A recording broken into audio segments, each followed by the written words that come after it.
Hi, welcome to part 3 of Ecopunk Futures and Art Book Adventure. The materials that you're going to need today are going to be what we'll need to really complete this art book. You'll want the poems and the collage books that you made in sessions 1 and 2. You'll want glue and a brush of some kind. It can be a stick, it can be your finger if you'd like, but a brush is really going to help you to kind of finish up and seal the book, the collage. You also are welcome to introduce any other mark making media of your choice, paint, markers, glitter, crayons, really anything else that you want that you might want to add to your book. And then you're going to need a pen or some kind of marker to be able to write on your collage, or alternately, you can have a blank piece of paper and a pen or a marker and scissors and glue, and we'll write the words, the text on that, and then glue it into your book. You also could print it out if you wanted to do it that way. So the first thing that we're going to do together is to kind of finalize the collage. So I'm gonna pin my demo cam, and you can see that I have glued down a lot of the loose parts. So we're gonna just kind of keep working on that. This page is not yet glued down, and you can see there's lots of flaps, lots of kind of unfinished things that I left when I was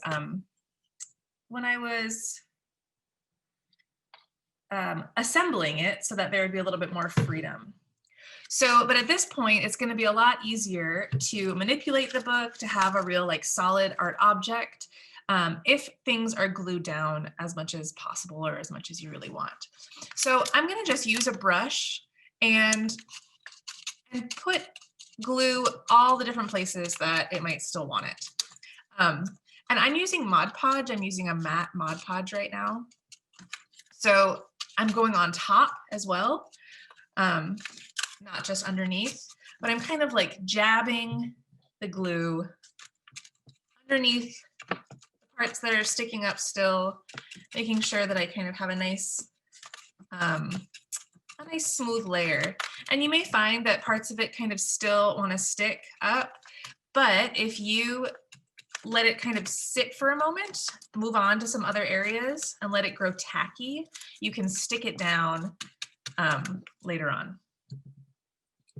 So I encourage you to take some time. You can glue along with me. It may take you longer to glue everything down than it takes me to do this page. So feel free to pause the video and glue down everything that you might want to have glue down. You might also like some of the texture that these layers provide. So, I don't think that I'm going to actually glue down every blade of grass here, but I am going to just kind of stabilize it a bit, putting it on the bottom and on the top, and places where things might have folded over as I manipulated it into a book. I'm going to kind of work on getting things stuck down. And it's also valuable to make it pretty secure because this is an object that you're going to be interacting with. So if there's a lot of loose parts, there's a greater likelihood that they will come free and potentially fall off. So I'm coming back up here where there were some parts that were kind of stubborn and didn't want to go down, but now you see I can kind of paint over the top of it, and it sticks down. As you can probably tell based on my background and my attire, my future is very sparkly. So there are many buildings here that have glitter as part of them. And so I'm not going to actually paint over that because this glue is matte, and so it actually makes the glitter, the sparkle, kind of dull, which I don't want. But I will paint over a lot of the other parts, kind of making a nice seal. The other thing to mention is that if you are using Elmer's glue, and possibly some other glues, if you put a big puddle of glue, or do this kind of like over the top gluing, it can actually just turn into a sheet of glue that peels off later. So I would just be, I would be mindful to really smooth it out so you don't have a very large part of a large like puddle or a large sheet that you have created.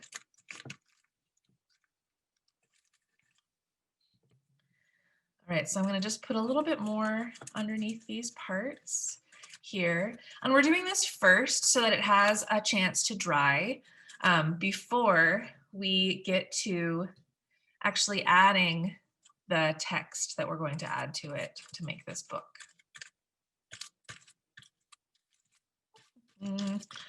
All right. So I feel pretty good about this. Some parts are still sticking up, and I'm okay with that. Some parts are glued down very well. And yeah, I want to make sure that I don't have big puddles, big long blobs of glue, because those will create texture that I don't want later. All right, so I'm going to set this aside, and we're going to work a little bit on what we wrote in the last session.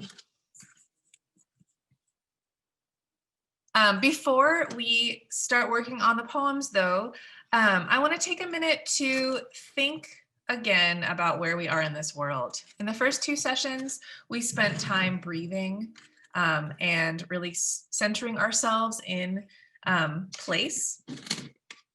And for this session, I want you to think about context. It's not place necessarily, but what's going on in the world around you right now. So take a minute to kind of take stock of what that is, and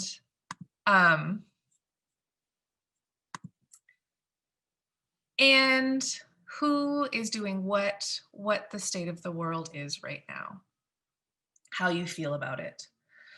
And then I want you to think about the people in the world that you would like to bring into your vision of the future, right? Who do you want to influence? Who might be decision makers? Maybe it's your parents, maybe it's your friends, maybe it's your neighbors. This is, in a way, starting to think about your audience, right? Because we're making an object that's designed to communicate your vision to other people and to communicate your voice to others. So take a minute and maybe jot down a few people that you think are important to share these ideas with, that you want to talk to, maybe hear their own ideas of what the future might be and what it could be. And then we're going to move on to looking at your writing and really thinking about how to make that something that you want to make very powerful, so that it really says what you want it to.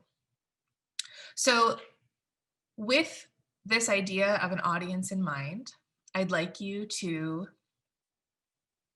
look over what you wrote in the last session. You should have some haiku poems. You should have some an ode, an apostrophe, an ekphrasis poem.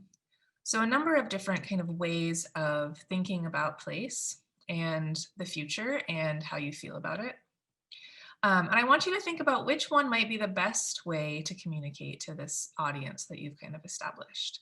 So maybe they really respond to humor, and maybe you have a bunch of haiku that are very funny.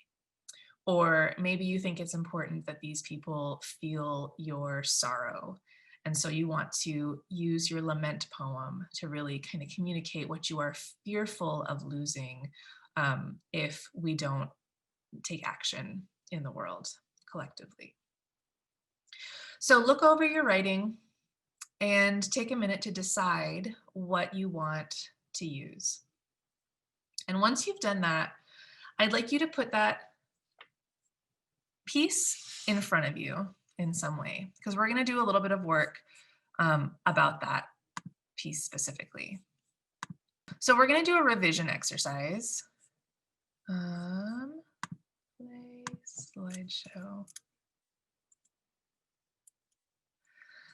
And I chose my apostrophe poem. This is what I want to include in my book. And you can see it here.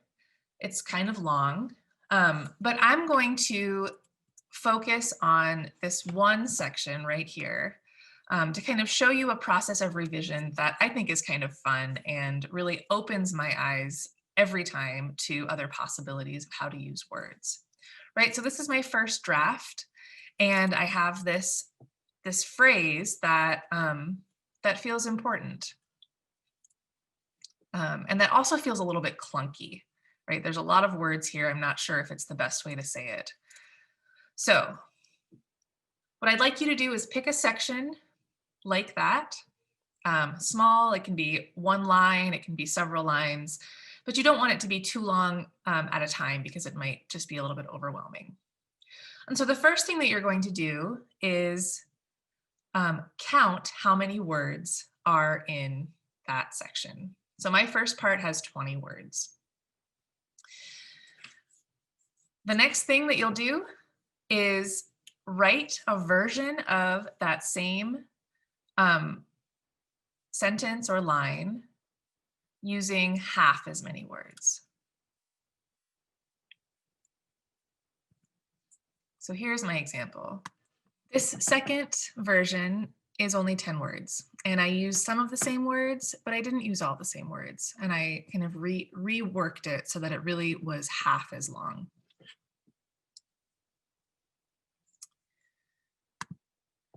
Next, I want you to write it with twice as many words. So for me, that meant 40. I ended up with 43 words. And really stretch yourself to think about how you might elaborate on the idea so that you get to twice as many words.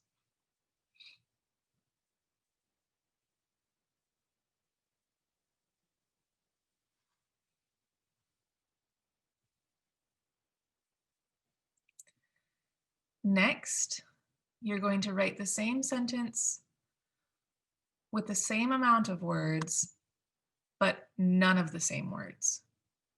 So 20 words, but they're all different words. This is a bit of a challenge because sometimes you have to rethink things like you or I, right? And so you have to change the meaning sometimes a little bit, just slightly. And again, I encourage you to pause the video so that you have some time to really work on these.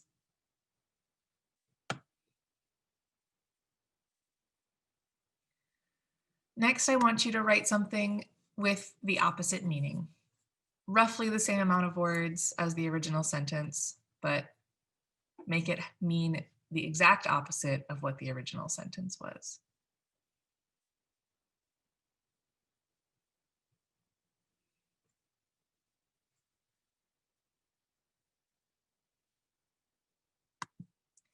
And the last thing that I want you to do is add an orange balloon to your sentence. So just introduce this absurd element and see how it might change or add to what you have thought originally.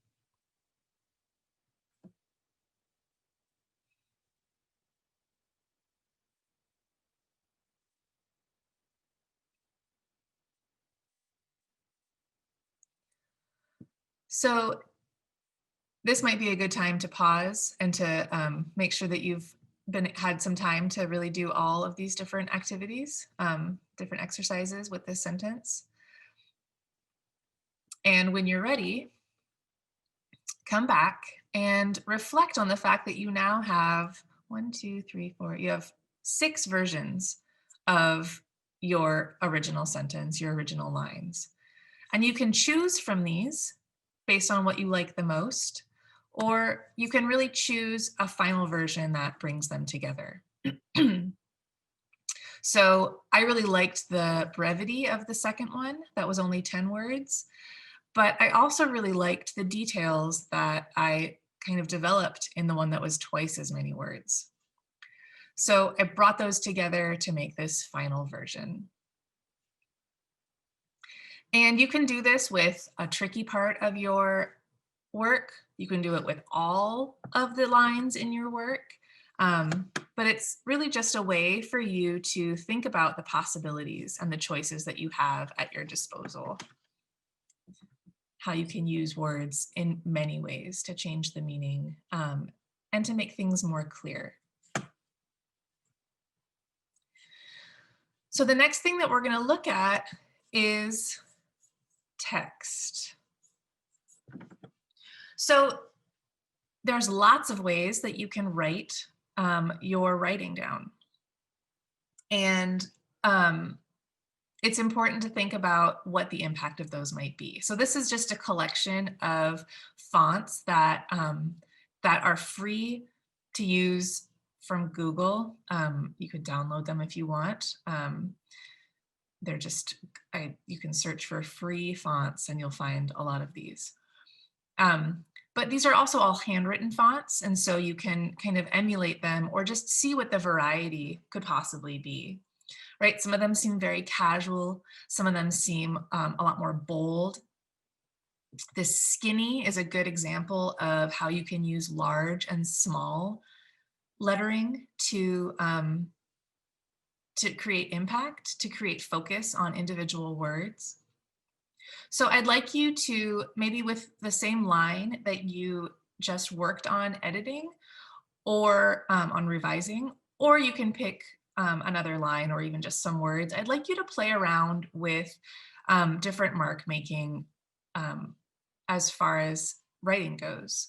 So try a couple different ways of writing the words down, maybe some different markers, maybe different pens, to see what you think really fits the message of what you're writing the best.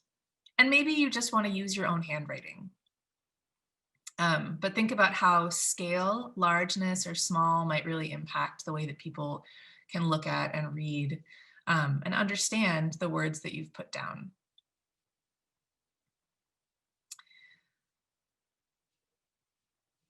So I encourage you to pause your video now and take a few minutes to practice some different texts. And then when you're ready, you can start it up again.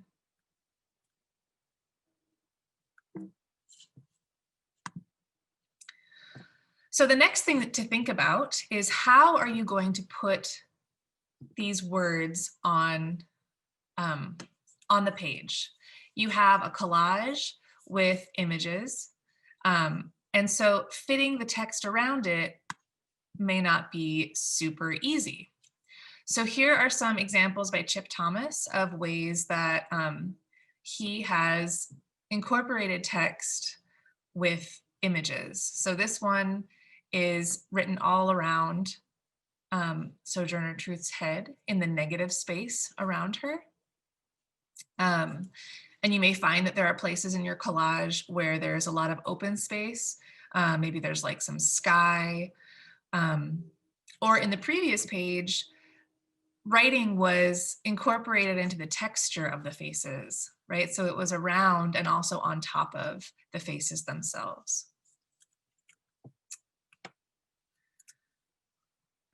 This is an example of composition where the text is on top of other lines and is in a contrast stark enough that you can really see the words, even though the line thickness is similar to the lines in the drawing on the page. And there also is sort of like an implication that maybe this person's hands are actually writing or drawing, drawing these words. So you can also think about how you might incorporate the words into maybe speech bubbles or coming out of the fingers of characters that you have established, or maybe they're written on the walls of buildings that you've put into your collage. This is a photograph by Wendy Ewald that she did. This is a series of photographs actually that she did with children. And so they wrote directly on their own images. And again, if you have a contrasting color and a simple texture, right? So this child's face is pretty simple, right? There's not a lot of different patterns going on where the writing is. So it's easy to see the difference between the writing and the face. Or this is an example where the writing is written around the object.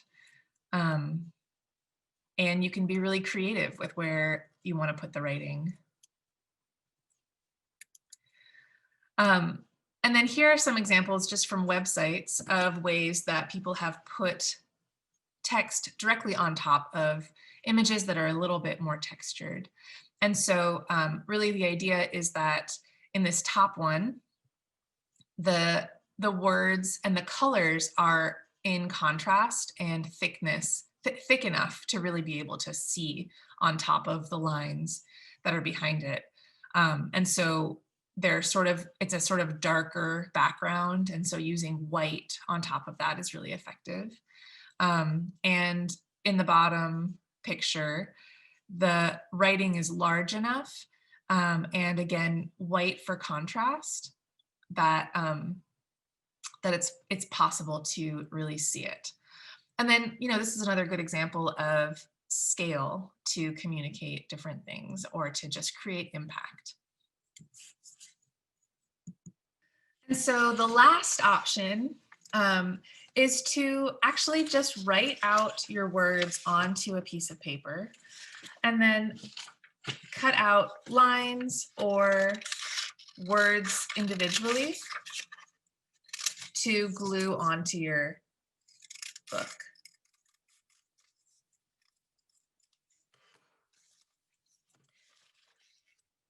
And so I'm going to cut out these different pieces and start to kind of see how I can arrange them so that they are visible, so that they look nice, so that they kind of fit around the images in my collage.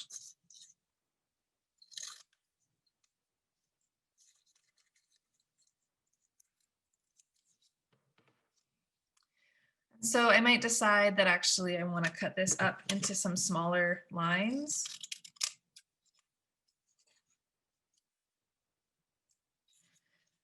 Right?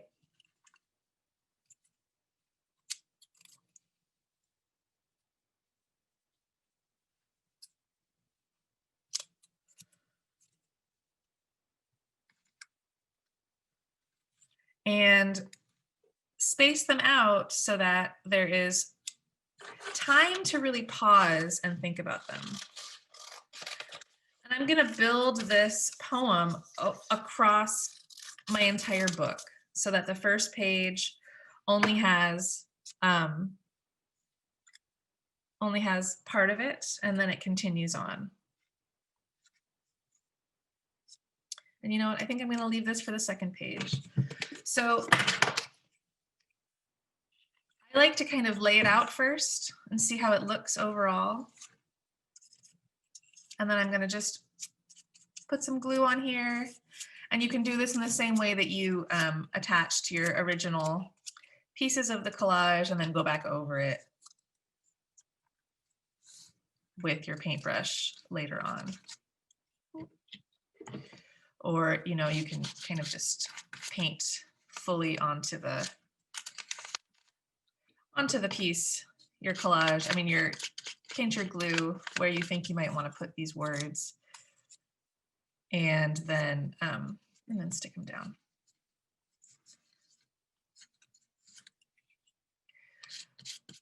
So I'm going to kind of run through the end of this because this is pretty much the last instruction for you. to add the words, and then to think about other ways that you might want to draw on it or paint it, page by page, thinking about each page now as its own composition, right? So this is one, and then I move on to this one, and I have kind of another composition that I can work on. And what words do I want to put here, right? On this one, I have a lot of open space down here where I can put words around these seals. And then this is where it starts to become upside down land. And there's a lot of possibility here also to put text in all of this negative space and to really play with what it all means. So in the end, you are going to have a beautiful art book that might glitter in the future in the way that this one is. That has words, that is something that people can read to really understand how you think the future should be. And so I encourage you to take time with it, to really think about it, and to really add to it, add layers and layers, because we know that the future is not a simple place.